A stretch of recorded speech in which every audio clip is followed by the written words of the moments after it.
আমার নবী আওয়াজ দেয়, ও বেটি ফাতেমা, আমি কি ভিতরে আসতে পারি রে মা? আমার সঙ্গে আর একজন ব্যক্তি রয়েছে। হযরত মা ফাতেমা বলি, আব্বা গো, আপনি বেটির বাড়িতে এসেছেন। আব্বা যান, তোমার মা, তোমার বেটি ফাতেমা কেমন করে তোমাকে আসার অনুমতি দিবে? আব্বা গো, এমন একটি কাপড় আছে সারা শরীরটা ঢাকা যায় না। আব্বা গো, আপনি ভিতরে আসবেন না। না আব্বা গো, যতক্ষণ পর্যন্ত পর্দা হয় না, ও আব্বা গো, আমি কেমন করে অপর পুরুষের সামনে আসবো? হযরত আম্মা ফাতেমা এই কথা শুনি আমার দয়ার নবীর অন্তরটা ফেটে গেল, চোখ দুটো ভরে গেল। আমার দয়ার নবী মুস্তাফা একটি পুরাতন চাদর যেন বাইর থেকে মা ফাতেমার ঘরে দিল। হযরত মা ফাতেমা তুজারা রাদিয়াল্লাহু তাআলা ওই চাদরটা থেকে যেন নিজের গায়ে দিলেন, দেওয়ার পর যেন, ও বন্ধুরে, সারা শরীর ঢাকিয়ে দিল। এবার যেন নবী আমার বলে, ও বেটি ফাতেমা, দুনিয়াতে যারা কষ্ট করবে, দুনিয়াতে যারা তৃষ্ণা রাখবে, দুনিয়াতে যারা ক্ষুধার্ত হবে, দুনিয়াতে যারা শরাব করবে না, বেটির শুনে নাও, ও বেটি জেনে নাও, কিয়ামতের দিন আল্লাহ তাআলা তাদেরকে যেন হাউজে কাউসারের পানি পান করাবে। আমার দয়ার নবী বলি, ও বেটি ফাতেমা, এত কষ্ট করতেছো, এত কষ্ট করতেছো, ও বেটি রে, তুমি যখন দুনিয়া ছেড়ে, যখন দুনিয়া ছেড়ে আল্লাহর বহে চলে যাবে বেটি রে, তুমি জান্নাতের মহিলাদের সরদারনি হয়ে যাবে। একটু জোরে বলুন, আর একটু মহাব্বত। আওয়াজ চলবে না, বন্ধ করে দিব বাবা? চলবে? একটু মহাব্বতে বলেন সুবহানাল্লাহ। এমন বাপ বিশ্বে পাওয়া যাবে না যে বেটি মা ফাতেমা হবে আর তার বাবা দুই জাহানের সরদার হবে। মহাব্বতে বলেন সুবহানাল্লাহ। হযরত আলী কাররামাল্লাহু ওয়াজহুল কারীম, ওনার সঙ্গে দয়ার নবী মুস্তাফা সাল্লাল্লাহু আলাইহি সাল্লাম বিয়ে দিলেন। কখন? হিজরতের 2 বছর পরে। কোন রাবী রওয়ায়াত করেছেন, আম্মা ফাতেমা জাহরা রাদিয়াল্লাহু তাআলা আনহার বয়স যখন 15 বছর, আর হযরত আলী কাররামাল্লাহু ওয়াজহুল কারীমের বয়স যখন 18 বছর, আল্লাহর হুকুমে দুইজনার নবী আমার বিয়ে দিলেন। জোরে বলে। এবার দয়ার নবী মুস্তাফা সাল্লাল্লাহু তাআলা আলাইহি ওয়াসাল্লাম মা ফাতেমা হযরত আলীর যেন বিবাহের কাজ সম্পন্ন করলেন। এবার নবী আমার দিয়ে যে যেন কি কি জিনিস দিয়েছিলেন বন্ধুরে, হযরত মা ফাতেমাকে যেন একটা চাকি দেওয়া হয়েছিল, একটি মুসল্লা দেওয়া হয়েছিল, আর বিছানায় শোয়ার জন্য খেজুর তার চাটাই দেওয়া হয়েছিল। আজকের মা বোনদের কি ইতিহাসের মধ্যে যেন ডিমেন্টের মধ্যে বড় বড় গাদ্দি দেওয়া হয়, বড় বড় সোফা দেওয়া হয়, আর জামাই বেটির মনকে আনন্দ দেওয়ার জন্য বড় বড় এলসিডি দেওয়া হয়। হয় না? কিন্তু চলুন নবীর সুন্নতের উপর কেমন আমল করবেন। নবী পাক সাল্লাল্লাহু আলাইহি সাল্লাম এই দুনিয়া বালা থেকে মা ফাতেমাকে যেন আলাদা করতে আজার। বেটি রে,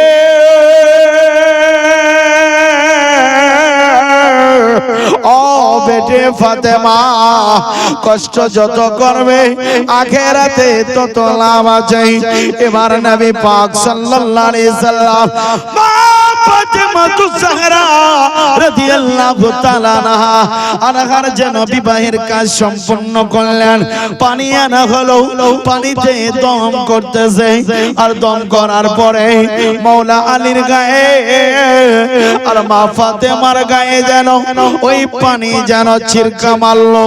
এবার নবী আবার ইরশাদ করেন, ও আল্লাহ, আমার বেটি ফাতেমা মাওলা আলী দুইজনের বিয়ে সম্পন্ন হলো। রব্বুল আলামিন এই দুইজন থেকে শয়তানি ওয়াসওয়াসাকে দূর করে দাও। কিন্তু আজকে আমরা নিজের বেটি নিজের মন যখন বিয়ে দিই তো দোয়া তো দূরের কথা, আমরা তো নামাজ তো দূরের কথা, ডিজে বাজিয়ে বাজিয়ে দিই।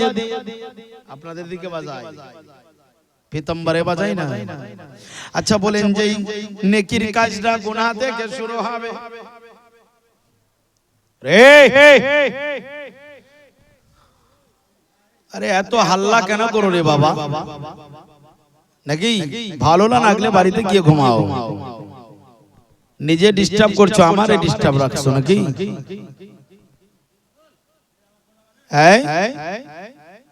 তো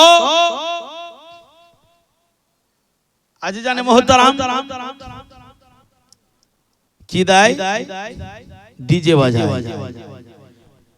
তো যেই নেকির শুরুতে ডিজে বাজবে, ওর পরে কি হবে অবস্থাটা? ভালো না খারাপ? আপনাদের দিকে পাবজি ফ্রি ফায়ার হয়? আপনাদের যারা জানে বলে হয় হয় সবাই ঘুমিয়ে যাবে, কিন্তু যারা ফ্রি ফায়ার চালানে ওয়ালা তারা রাতের অন্ধকারে মারলে মারলে আর ধরলে ধরলে। তো যার মায়ের বিয়ে ডিজে বাজিয়ে হবে, তার বাচ্চাটা গোলামে নবী পয়দা হবে, জন্ম হবে, না গোলামে ফ্রি ফায়ার জন্ম হবে? কোনটা? ফ্রি ফায়ারের গোলাম পয়দা হবে, পাবজির গোলাম হবে। সাবধান, হুঁশিয়ার। নিজের ছেলে পেলেকে জন্ম হবার পরে পরে কোরআনের তালিম দেন, হাদিসের তালিম দেন, নবীর মহব্বত তাদের অন্তরে ভরেন, তাহলে পরে আপনারও ভালো হবে, আর মরার পর আপনার কবরটাও একটি উজ্জ্বল ঘর হবে। জোরে বলে আমার নবী পাক সাল্লাল্লাহু আলাইহি সাল্লাম মা ফাতেমাতুজ জাহরা রাদিয়াল্লাহু তাআলা আনহাকে কত ভালোবাসতেন আপনারা জানেন না? নবী বলছেন, আমি কোন জায়গাতে আসলে, সফর থেকে আসলে, আগে আমি বেটির বাড়ি মা ফাতেমার বাড়িতে যেতাম, গিয়ে আমি বেটি ফাতেমাকে দেখতাম, তারপরে আমার মন শান্তি হতো। কিন্তু ওই মা ফাতেমা কত কষ্ট করেছেন, আর নবী ইরশাদ করেছেন, আল্লাহ আল্লাহ রাসূলকে রাজি করার জন্য যারা কষ্ট করবে তাদেরই কামিয়াবি আছে। জোরে বলে। একদিন ইমামে হাসান রাদিয়াল্লাহু তাআলা আনহু বলছেন যে আমরা বাপ বেটা তিনজন মিলে খেয়ে নিলাম, আমার জননী মা খায়নি। হযরতে মা ফাতেমাতুজ জাহরা রাদিয়াল্লাহু তাআলা আনহা বাড়িতে ক্ষুধার্ত অবস্থায় উনি আছেন। সন্ধ্যা বেলা হবে, সূর্য অস্ত হবে, এই মতো অবস্থায় বাইরের মেহমান একজন ফকির বাবা প্রাধান্য দিলেন। বলতে লাগলো, নবীর খানদানেরা, নবীর বাড়িওয়ালা, তোমাদের কাছে যদি কিছু আছে একটু দাও। এবার আম্মা ফাতেমা ইমামে হুসাইন কে বল, ইমামে হাসান কে বলতেছে, বেটা হাসান, যাও যাও বাইরের মেহমানকে প্রাধান্য দিয়ে দাও, খাবার দিয়ে দাও। ইমামে হাসান রাদিয়াল্লাহু তাআলা আনহু বলে, জননী আপনি তো একদিন হয়ে গেল কোন দানা পানি খাবার চাইনি। ও মা গো, আপনি আবার বাইরের মেহমানকে দিতে আসেন। এবার ওই সাইল বলতে লাগলো, ও নবীর খানদানের লোকেরা, ও নবীর বাড়িওয়ালা, আমি 2 দিন যাবত হয়ে গেল আমার পেটের ভিতরে একটা দানাও যায়নি। আল্লাহু আকবার কবীরা। হযরত মা ফাতেমা তুজ-জাহরা রাদিয়াল্লাহু তাআলা আনহা বললেন, বেটা হাসেন, যাও রে বাবা, বাইরের মেহমানকে দিয়ে দাও। এবার বাইরের মেহমানকে দিয়ে দিল। এবার নবীর কাছে খবর জানা গেছে। আমার নবী মুস্তাফা বলতে লাগলে, আমার বেটি ফাতেমা আল্লাহ রাসূলকে রাজি করার জন্য যাকাত করেছে। অবশ্যই আল্লাহ আল্লাহর রাসূল তার প্রতি রাজি হয়ে গেছে। একদিন মা ফাতেমা বিমারে পড়ে, বলেন আলী হায়দারে। একদিন মা ফাতেমা বিমারে পড়ে, বলেন আলী হায়দারে।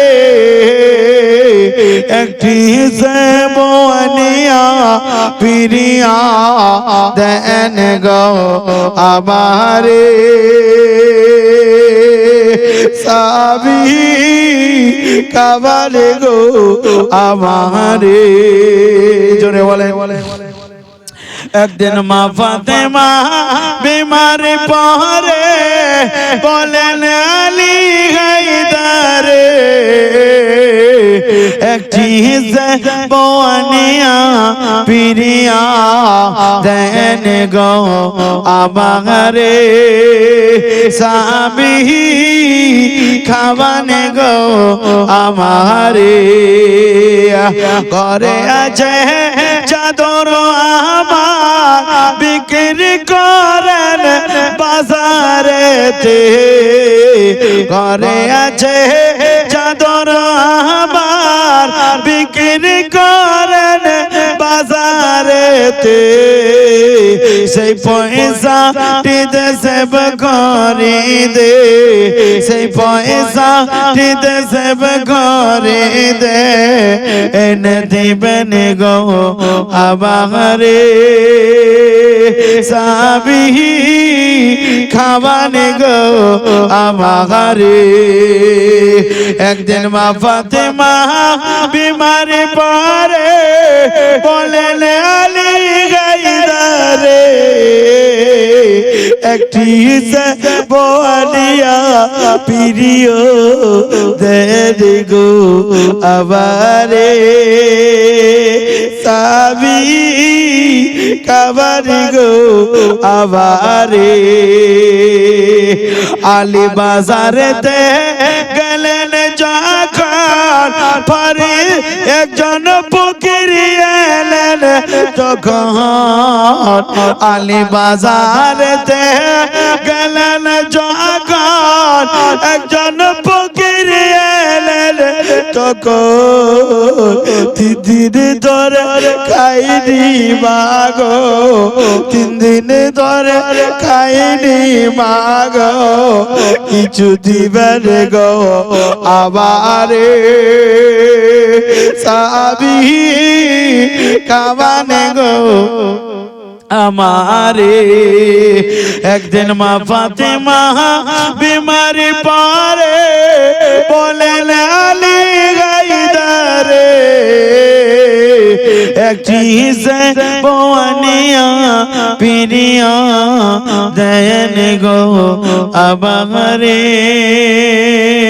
সাবি খাওয়ানে গো আমারে। ও বাবা, নামাজ পড়লে শুধু হবে না, তসবিহ খটখটালে কিছু হবে না বাবা। যতক্ষণ পর্যন্ত নবী মা ফাতেমার মহব্বত পাক পাঞ্জাতনের মহব্বত আপনার অন্তরে হবে না, কিয়ামতের দিন সমস্ত আমলগুলি আল্লাহ আপনার মুখে মেরে দেবে। আমার নবীর সাথ করে যে যারা আমার আহলে বায়াতকে কষ্ট দিবে, হাসান হোসেন মা ফাতেমা আলীকে কষ্ট দেবে, তাদের কোনো আমল কোনো ইবাদত আল্লাহর দরবারে কবুল হবে না। তার মধ্যে একজন নবীর বেটি মা ফাতেমা, একদিন হযরতে মা ফাতেমা জাহরা রাদিয়াল্লাহু তাআলা আনহা নবীর দরবারে গেছেন। বলে আব্বা, বাড়িতে খুব করুণ দৃশ্য ঘটনা, আব্বা কিছু থাকলে কাশানায় রহমত থেকে আমাকে দেবেন। নবী বললেন, ও বেটি ফাতেমা, তুমি জানো না তুমি একজনের ক্ষুধার্ত, কিন্তু আমার সাহাবী সুফারা 3 দিন পর্যন্ত ক্ষুধার্ত রয়েছে। জোরে বলে আহারে, 3 দিন পর্যন্ত ক্ষুধার্ত রয়েছে। হযরতে মা ফাতেমা জাহরা রাদিয়াল্লাহু তাআলা আনহা বয়ান করছেন, আজিজানে মুহতারাম, চাইলে যে মালে গনিমত থেকে আমাকে কিছু দিয়ে দেন, কারণ যে হযরতে মা ফাতেমা জাহরা রাদিয়াল্লাহু তাআলা আনহা যতক্ষণ পর্যন্ত নবীর বাড়িতে ছিলেন, আদরের মেয়ে, বিয়ের পর যখন স্বামীর ঘরে আসলেন, মা ফাতেমা নিজের হাত মোবারক দিয়ে বাড়ির কাজকর্ম করে, চাক্কি বোঝেন যেটাকে আপনাদের দিকে কি বলে, জাতা, ঠিক ঠিক, ওই চাক্কি চালাতেন, জাতা চালাতেন। মা ফাতেমার হাতে ছাল পড়ে গেছিল, ওই বলে হযরত আলী মা ফাতেমা গিয়েছিলেন নবীর দরবারে। বলে ইয়া রাসূলুল্লাহ, ইয়া হাবিবাল্লাহ, ও নবী, আকা মুস্তাফা কামলি ওয়ালা নবী, নবী গো, আপনার কাছে মালে গনিমত অনেকগুলো এসেছে নবী গো, কিছু কিছু আপনার দরবারে অনেকগুলো মালে গনিমত এসেছে। আব্বা গো, ওর মধ্য থেকে কিছু মাল আমাকে দিয়ে একজন গোলাম কিনবা, একজন গোলাম আমাকে দিয়ে দেন, বাড়ির কাজ কর্ম করি আব্বা গো, ক্লান্ত হয়ে যায় আব্বা।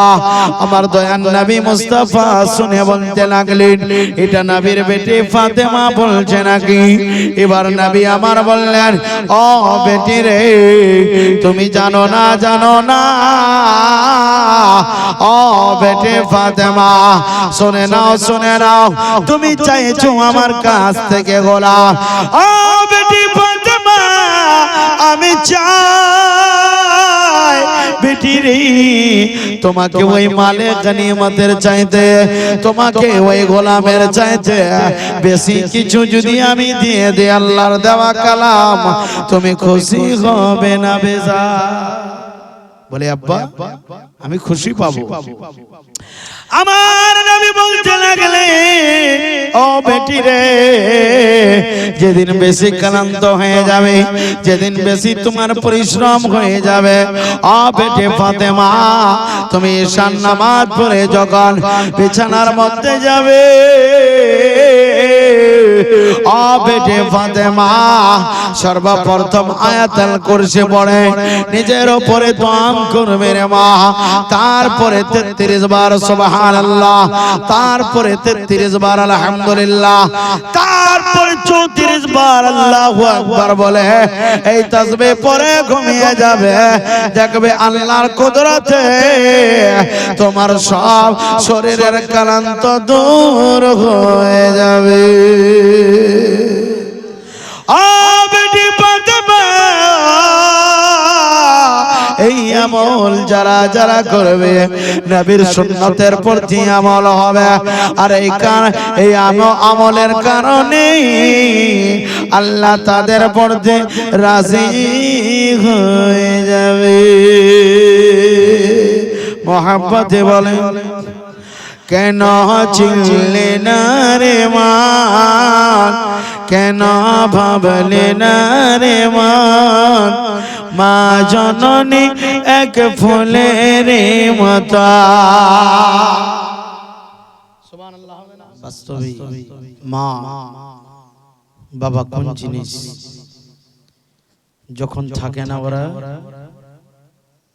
তখন বুঝতে পারা যায় মা বাবা কোন জিনিস, নাকি? যখন সামনে পাশে থাকে তখন মা বাবাকে কেউ মূল্য দিতে চায় না। আল্লাহ পাক রব্বুল আলামিন পবিত্র কোরআনে বলছেন বিসমিল্লাহির রহমানির রহিম ওয়া বিল ওয়ালিদাইনি ইহসানা। আল্লাহর আল্লাহ বলছেন তোমরা নিজের মাতা পিতার সঙ্গে সৎ ব্যবহার করিও, তাদের ডাকে তাদের কথাতে তোমার কথাতে যেন তারা কষ্ট না পায়। আহারে ওই মা বাবাকে আমরা ভুলে যাই কেবলমাত্র একটি বউর কারণে। আমিও বাবা এত দূর এসেছি আপনাদের মাঝে, আমিও কোনো না কোনো মা বাবার সন্তান। গাড়িতে উঠে মাকে ফোন দিলাম, মা আমি যাচ্ছি প্রোগ্রামে। মা বলতে লাগলো বেটা ভালো করে যাস, এই আওয়াজটা যখন বন্ধ হয়ে যাবে না আপনার ভালো বলা কেউ আর থাকবে না। কথা বলেন ঠিক কিনা? ওই মাকে কষ্ট দিলে আল্লাহ পাক খুশি হই না, বেজার হই। আল্লাহ বলে বান্দারে আমাকে আমার ছাড়া কাউরি তুমি উপাসনা করো না, সাজদা করো না, আর তোমরা নিজের মাতা পিতার সেবা সম্মান করো। জোরে বলে একজন সন্তান যখন বাইরে বিদেশে যায়, একজন মায়ের মান কি বলে যে মৌলভী সাহেব গজল বলতেছিলেন আপনাদের সামনে, ও মা জানে আর জানে আল্লাহ। জোরে বলেন সুবহানাল্লাহ। ওই গর্ভধারণী মা আমার, এখানে অনেক বাবাজি অনেক ভাইয়ের মা নাই দুনিয়াতে, নাকি? আপনাদের মা আছে? নাই। ওই মা আজকে অন্ধকার কবরে ছেড়ে আসে বসে আছে। মা চাই যেই সন্তানকে আমি লালিত পালিত করেছি। আচ্ছা ওই মায়ের জন্য দোয়া করেন না? আপনারা করেন না? আমার নবী কি দোয়া করার জন্য শিখায়নি? কুর রাব্বিরহামহুমা কামা রাব্বায়ানি সগীরা। সন্তান যদি মায়ের বুক খালি করে কোন জায়গাতে যায়, ওই মা কাউকে না বললেও নিজের রবের দরবারে অবশ্যই বলে। জোরে জোরে বলেন। যখন সারা দুনিয়া ঘুমিয়ে যায়, যখন আপনার এলাকা ঘুমিয়ে যায়, ওই বৃদ্ধা মা জননী ঘুম থেকে জেগে নিজের রাতকে কাটায় আর লোটার মধ্যে পানি নিয়ে ওযু বানায়। ওযু করার পরে মুসল্লা বিছাই, বিছাবার পরে ওই মুসল্লার উপরে সাজদা করে আর বলে, আল্লাহ আমার বুকের সন্তান বাইরে গেছে, আল্লাহ আমার বুকের সন্তানকে সহি সালামতে বাড়িতে ফিরাইয়া দাও। আচ্ছা বলেন বাপ, মায়ের দোয়া রদ হবে না কবুল? কবুল হবে। জি বেরাদারান ইসলাম, ওই মাকে যারা বেশি বেশি করে রাজি রাখবে তাদের ঈমান, আমল, হজ, যাকাত সব কিছু কবুল হবে। আর ওই মা বাবাকে যারা যারা কষ্ট দিবে, ও যদি দুনিয়ার বড় হাজী হয়ে যায়, ওর হজ হবে বাবা? হবে না। কারণ আসল জায়গাতে গন্ডগোল, আসল জায়গাতে গন্ডগোল। ও আল্লাহকে তো পাবে না, আল্লাহর নবীকে পাবে না। মা গো বলো না মদিনা কত দূরে, মা গো বলো না মদিনা কত দূরে। শুনেছি শুনেছি সেটাই নাকি দয়ার নবী থাকে, মা গো বলো না মদিনা কত দূরে, মা গো বলো না মদিনা কত দূরে। শুনেছি শুনেছি সেটাই নাকি দয়ার নবী থাকে, মা গো বলো না মদিনা কত দূরে। ও মা জননী একবার খুলে বলনে, ওগো মা জননী একবার খুলে বলনে, কত কষ্ট করে তুমি আমায় বড় করনি, কত কষ্ট করে তুমি আমায় বড় করনি। ও মা বলনে একটু জোরে বলনে, কত কষ্ট করে আমায় এত বড় করনি, হায়রে কত কষ্ট করে আমায় এত বড় করনি। ওই মায়ের মনে এই বেদনা,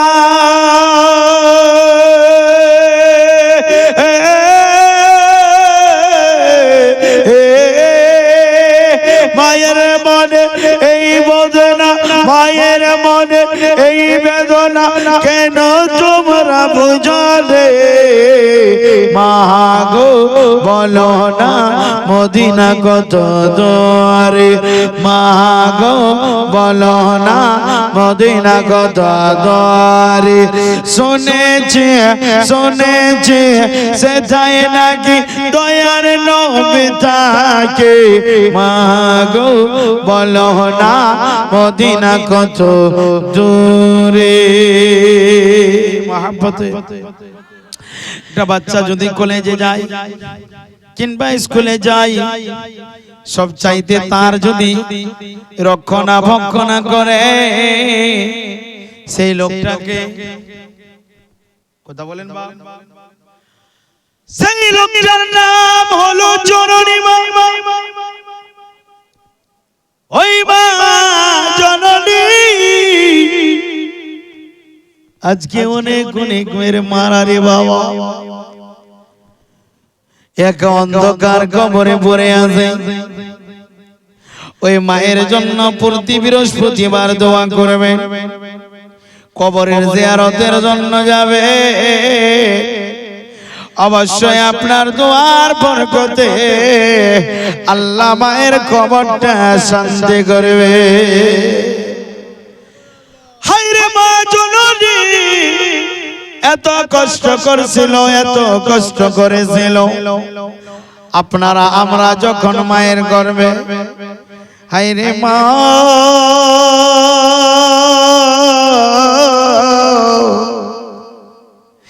যখন মায়ের গর্ভে মা জননী গর্ভবতী, এক এক করে এক দুই করে 9-10 মাস 10 দিন মায়ের পেটে ছিলাম। ওই মা জননী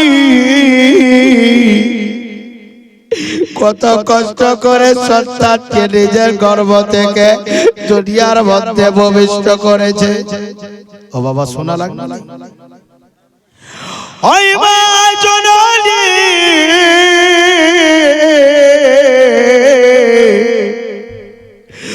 সন্তানকে গর্বে করে আল্লাহর দরবারে বলে, মালিক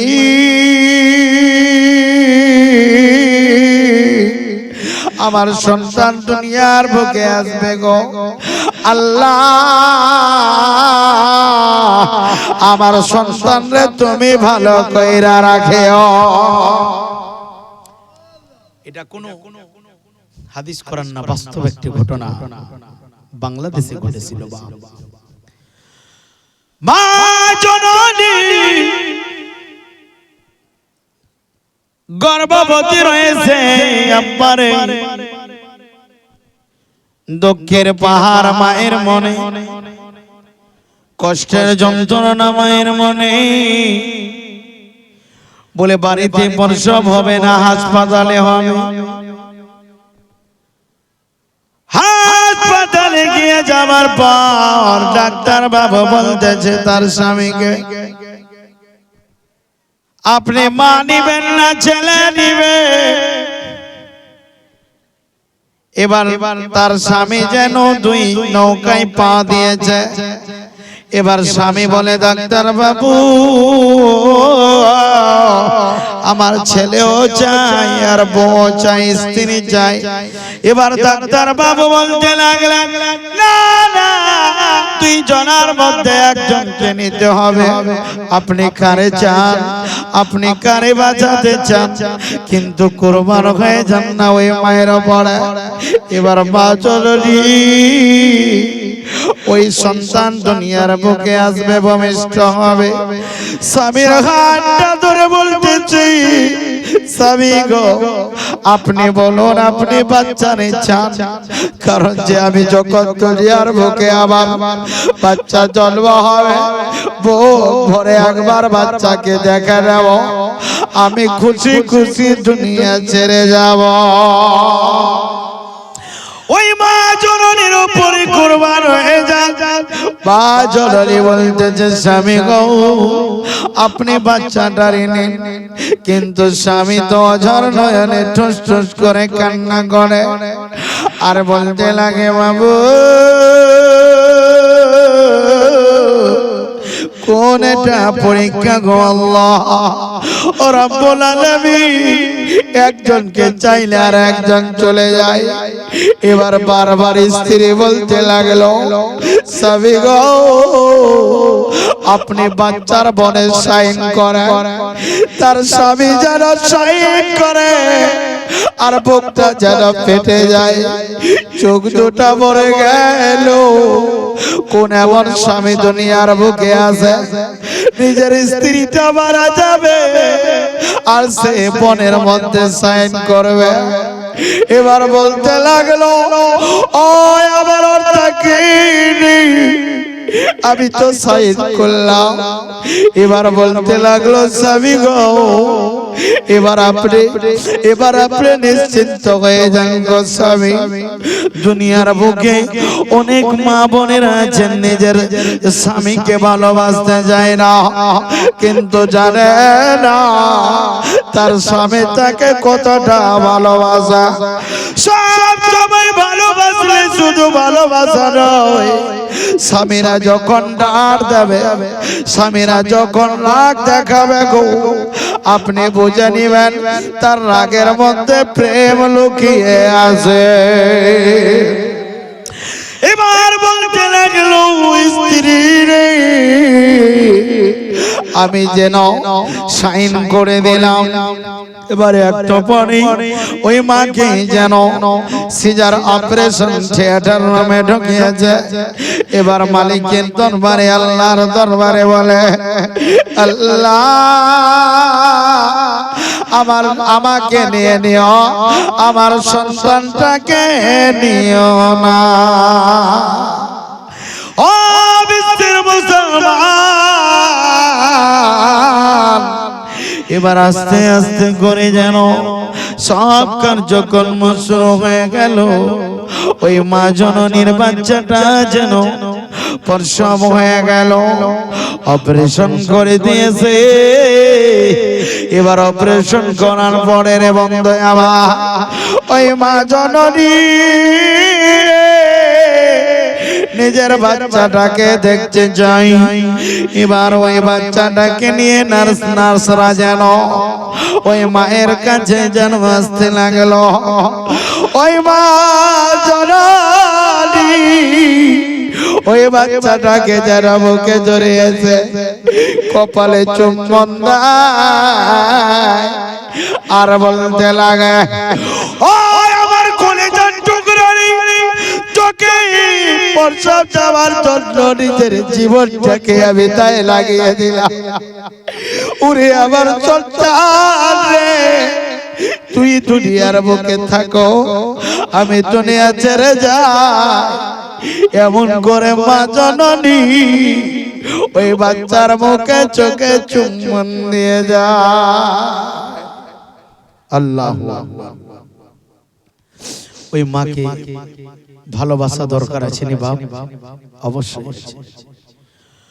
ওই মা জননী নিজের সন্তানকে কষ্ট দিল, নিজের সন্তানকে প্রসব দেওয়ার পর কপালে মুখে চুম্বন দেয় আর বলতে লাগে, আল্লাহ যেন আমার হায়াত তোমাকে দিয়ে দেয়।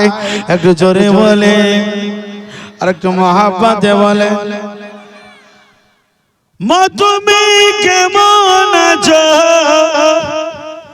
অন্ধকার কবরে, তোমার জন্য কান্দে অন্তর,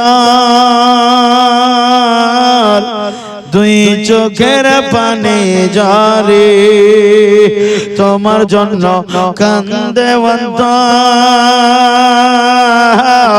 দুই চোখের পানি ঝরে।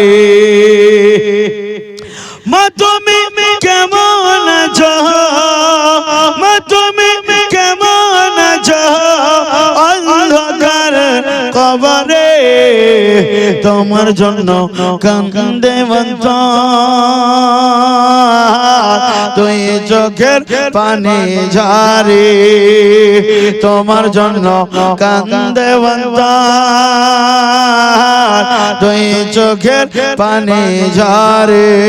জোরে বলেন আর একটু মহাব্বতে। ছোটবেলার কথা পরে যখন মনে বসে বসে কান্দে মাগো দুই চোখ জোরে, আমার দুঃখ যশোহার মতো, আমার দুঃখ যশোহার মতো কেউ নাই সংসারে, তোমার জন্য কান্দে অন্তর, দুই চোখের পানি ঝরে, তোমার জন্য কান্দে অন্তর, দুই চোখের পানি ঝরে। মা তুমি কেমন আছো, মা তুমি কেমন আছো অন্ধকারে কবরে, তোমার জন্য কান্দে অন্তর, দুই চোখের পানি ঝরে, তোমার জন্য কান্দে অন্তর, দুই চোখের পানি ঝরে। একটু জোরে বলে, ভালো লাগতেছে? আচ্ছা ওয়াজ তো শুনলেন, জলসা তো শুনলেন। সকাল থেকে 5 ওয়াক্তের নামাজ কে কে ধরবেন বলেন তো? ফজর থেকে শুরু করবেন বাপ, বলেন ইনশাআল্লাহ। ওয়াদা করাচ্ছি না, নাহলে ঝামেলা বিপদে পড়ে যাবে। বলে হুজুর তো ওয়াদা করে চলে গেল, আমার আমরা কেমন করে যাব নাকি? তবে নামাজ পড়া ফরজে আইন। জি মা বোনেরা শুনছে, আপনারাও নামাজ পড়বেন। বাবা নামাজ যদি না পড়েন, আপনি যতই কিছু করুন না কেন সব বরবাদ হয়ে যাবে। আজ জানি মুহতারাম, আল্লাহ পাক রব্বুল আলামিন কিয়ামতের দিন জিজ্ঞাসা করবে না, বান্দা তুমি জলসা শুনেছিলে কিনা, জলসা করেছিলে কিনা? এটি মুস্তাহাব আমল, করলে ভালো, করলে নেকি, না করলে কোনো গুনাহ নাই। কিন্তু বাবা করতে হবে, নচেত ইসলামিক কালচার কোথা থেকে পাবেন নাকি? আজকে যে আজকের রাতে যা 2-4টি কথা আপনারা শুনলেন, তো হয়তো এটাকে নিয়ে কালচার করবেন নাকি বাপ? বেরাদারান ইসলাম, একজন ব্যক্তি বলেন যে কাল থেকে আমি নামাজ পড়বো, এই মাহফিলের মাঝখান থেকে কোন এমন যারা নামাজ পড়ে না তাদেরকে বলছে, কেউ না এমন আল্লাহর বান্দা একজন যে ফজর থেকে নামাজ শুরু করবে, আপনি হাতটা উঠিয়ে রেখে দিলেন যে ও মোবাইলটা উঠাচ্ছিলেন, বুঝে গেছি। চালাক তো আছেন আপনারা পিতাম্বরা। বেরাদারান ইসলাম, সারা রাত আপনি জলসা শুনলেন, ফজরের সময় আপনি চোখ বন্ধ করে দিলেন। জলসা শোনা কাজে লাগবে বাবা? কথা বলেন, কাজে লাগবে? লাগবে না। আপনি তরকারিতে সব দিলেন, লবণ দিলেন না, খাওয়া যাবে? সেই অবস্থাটা আমাদের সমাজের হয়ে গেছে। যা হোক হোক নি, কিন্তু আমরা দুনিয়ার মায়া মহাব্বতে পড়ে আল্লাহ রসুলকে ভুলে গেলাম। সেটা করলে আমাদের হবে নাই। ফরাইজে গোসল জানতে হবে, ওযুর গোসল জানতে হবে, ওযুর ফরাইজ জানতে হবে। ও বাবা, না জানলে তো আপনার কোনো লাভ হবে না। 100 এর মধ্যে 90% লোক আছেন যারা জানে না। এমন বেয়াদব ছেলে রে বাবা, এটা আদবের জায়গা। তোমাদেরকে দেখে পাবলিক পরিবর্তন হবে, অন্যরা পরিবর্তন হবে, আর তোমরাই যদি হুড়াহুড়ি করো তাহলে কেমন করে পরিবর্তন হবে? আচ্ছা বলেন, বিনা দুধে দই হয়, বিনা দুধে ছানা হয় বাবা, তো আগে কি হবে? দুধ লাগবে, তারপরে ছানা হবে, তারপরে দই হবে, তারপরে মিষ্টি হবে, তারপরে যা যা আপনার তৈরি করার ইচ্ছা সব হবে। তেমনি ভাবে আপনার নামাজ পড়লে আপনি যা চাইবেন আল্লাহ সেটাই আপনাকে দেবে। জোরে বলেন। বাবা, আমি অনেক দূর থেকে এসেছি, কিন্তু মোটামুটি 14 ঘন্টার রাস্তা, 16 ঘন্টার রাস্তা অতিক্রম করে আবার এখান থেকে আমাকে রিটার্ন হবে, গাড়ি ধরতে হবে বাবা। সকাল 5টা থেকে নিয়ে এই অবধি আপনাদের আসা পর্যন্ত সফর কাটলাম। একটু রেস্টের দরকার আছে বাবা। হালকা ফুলকা হলো, কিন্তু মাইকের আওয়াজে হয়নি। আবার এখান থেকে যাব, আবার মুর্শিদাবাদ জেলায় 14 তারিখ প্রোগ্রাম অ্যাটেন্ড করব বাবা। তো আমরা মুসাফির মানুষ, কত দূর থেকে আসলাম। আপনারা খুশি হলেন তো? খুশি আছেন তো? একটু মহব্বতে বলে দিন সুবহানাল্লাহ। ও বাবা, নবী আমার ইরশাদ করেন, কাউকে যদি আনন্দ না দিতে পারো তাহলে কষ্ট দিও না। কাউকে যদি আনন্দ না দিতে পারো তাহলে কষ্ট দিও না। কারণ যে আনন্দ দেওয়া থেকে কষ্ট দেওয়াটা তার চাইতে ডবল তুমি গুনাহগার হবে। এটারই নাম হচ্ছে ইসলাম, এটারই নাম ইসলাম। কাউকে কষ্ট দেয় না। আজ জানে মুহতারাম বেরাদারান ইসলাম, কষ্ট নয় আমাদের শান্তি। আমরা সবাই শান্তি, আর নবী আমার শান্তির বার্তা দিয়ে গেছেন। জোরে বলেন সুবহানাল্লাহ। বেরাদার মিল্লাতে ইসলামী আজ জানে মুহতারাম, ওই শান্তির বার্তাকে আমাদেরকে এগিয়ে নিয়ে যেতে হবে। ওই শান্তির বার্তাকে আমাদের মাঝে আমাদেরকে কুটে কুটে ভরে নিতে হবে। এই বেরাদার মিল্লাতে ইসলামিয়া, তাহলে আমরা ইহ জগৎ লাভবান থাকব, আর পর জগতেও আমরা লাভবান থাকব। জোরে বলেন সুবহানাল্লাহ। তো বেরাদার ইসলাম, কাউরি ফরাইজে গোসল জানা থাকলে বলবেন একটু। কারণ যে আপনার ফরাইজে গোসলই জানা নয়, তাহলে আপনার যখন মরণ হবে বাবা, তো আপনার পাকি অবস্থায় হবে কি না পাকি অবস্থায়? কথা বলেন ভাই, কোন অবস্থায় হবে? না পাকি অবস্থায়। না পাকি অবস্থায় কোন লোক যদি মারা যায়, সেই ক্ষমা পাবে বাবা? সেই ক্ষমা পাবে না।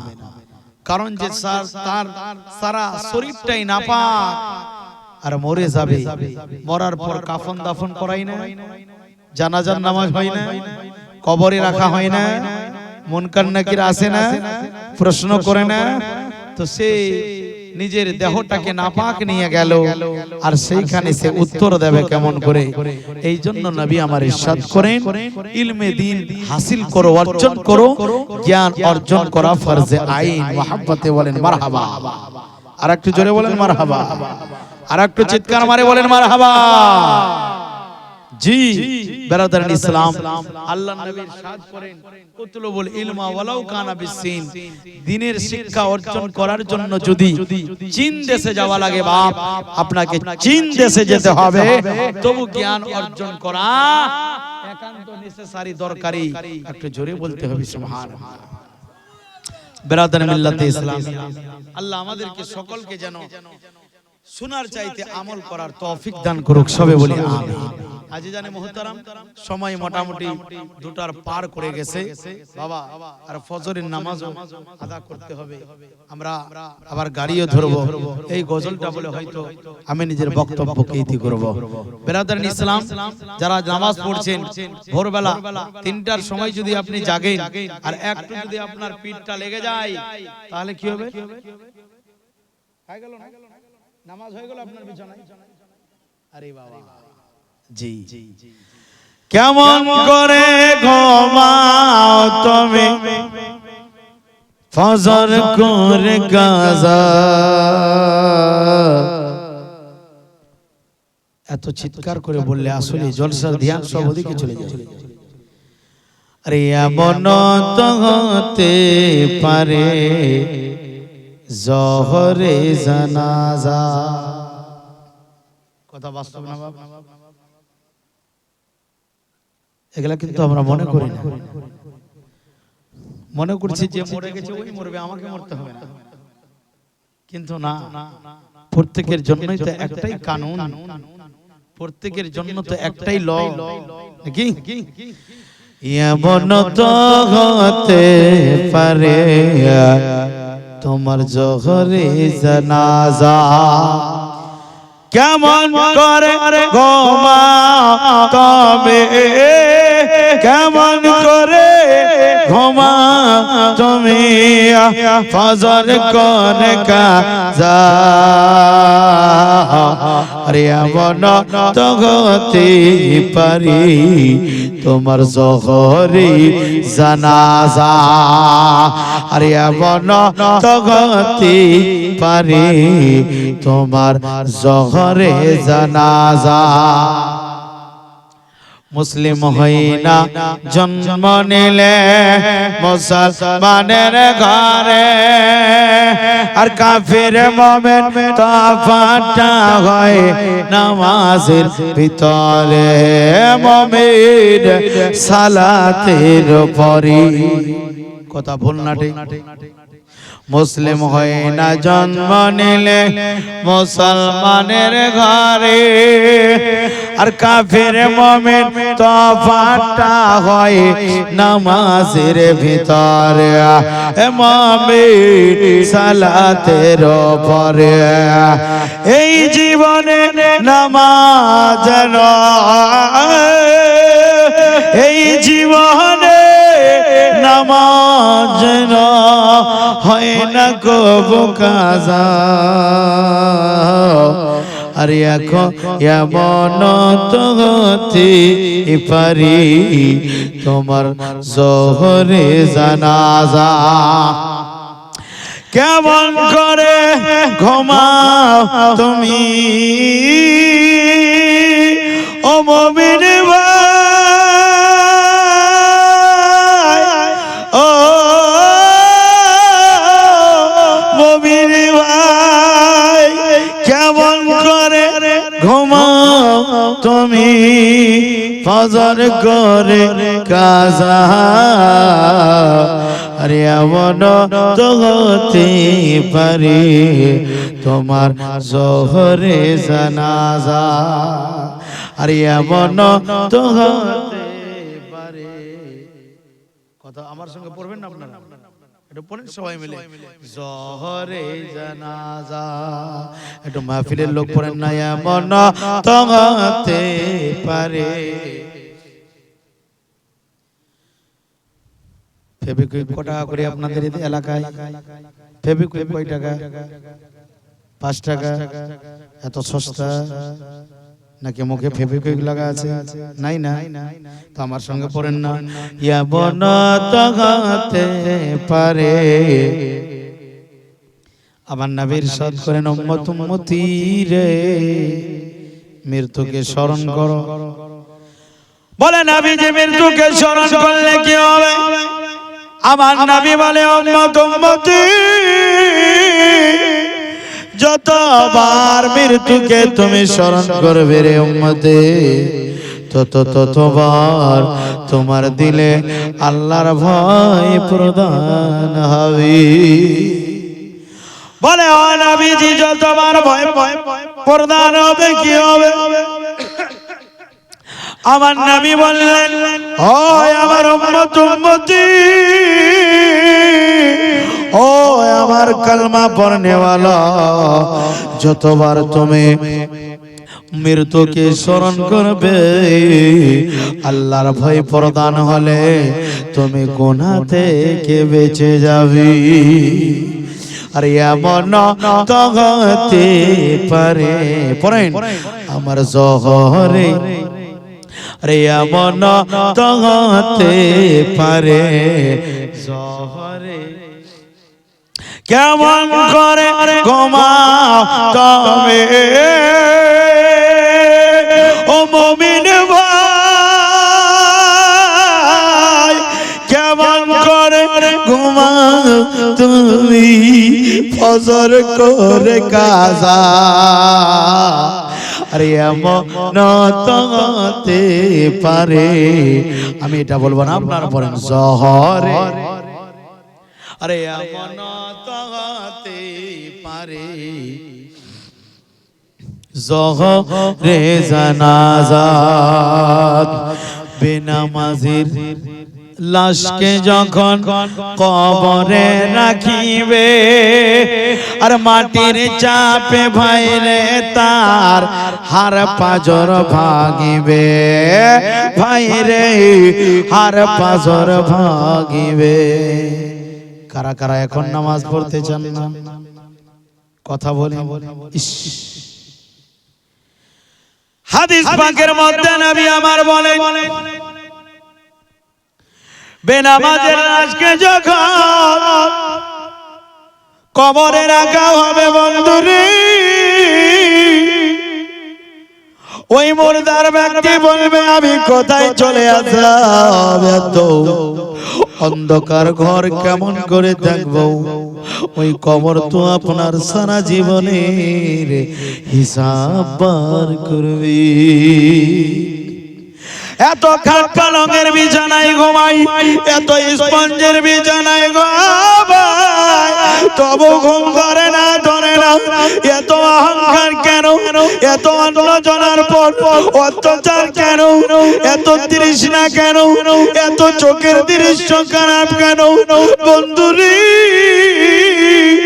আপনি যখন কবরে চলে যাবি, কবরে যাওয়ার পর কিছুদিন পরে আপনার সমস্ত বডির স্তরটা, আপনার সমস্ত বডির অস্তিত্ব শেষ হয়ে যাবে রে বন্ধু।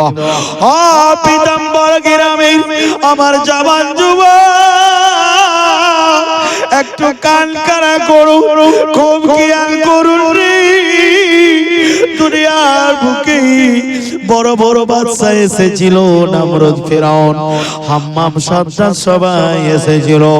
শুধু সেইখানে শেষ নয়, তারা নিজেকে খোদা বলেছিল, নিজেকে আল্লাহ বলেছিল, আর বলেছিল, ও আমার চানেওয়ালা মাননেওয়ালা, তোমরা আমার উপাসনা করো, তোমরা আমার সেবা করো, তোমরা আমার ইবাদত করো।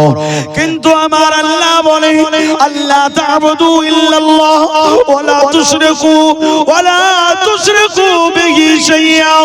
ও বান্দারে, আল্লাহ ব্যতীত কোনো কাউকে কারো ইবাদত করিও না, আল্লাহর সঙ্গে কাউকে তুমি শরীক করিও না।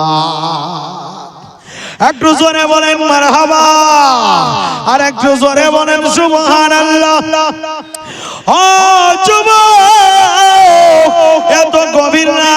গেছে জলসা শুনতে এসেছেন বাবা বিহার থেকে আমি এসেছে সকাল বেলা আলোচনা হবে হুজুরের আওয়াজ খুব ভালো ছিল কণ্ঠ খুব দুর্দান্ত ছিল ওরে বাবা আমি যেটা আপনাকে বোঝাতে চাই আল্লাহ আল্লাহর রাসূল যদি রাজি হয়ে যায় আপনার জীবন ধন্য হয়ে যাবে আরে এমন তো হতে পারে পড়েন জহরে সবাই বলেন এমন তো হতে পারে বেনামাজির লাশকে যখন কবরে রাখিবে মাটির চাপে বাইরে তার হাড় পাঁজর ভাঙিবে বাইরে হাড় পাঁজর ভাঙিবে জাহান্নামের ওই সাপের ছাওয়া ও মুমিন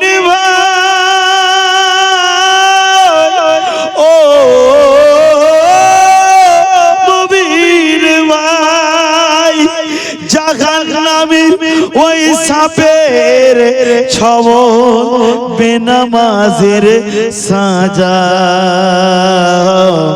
আরে এমন তো হতে পারে সুবহানাল্লাহ এমন তো হতে পারে কেমন করে ঘুমা তুমি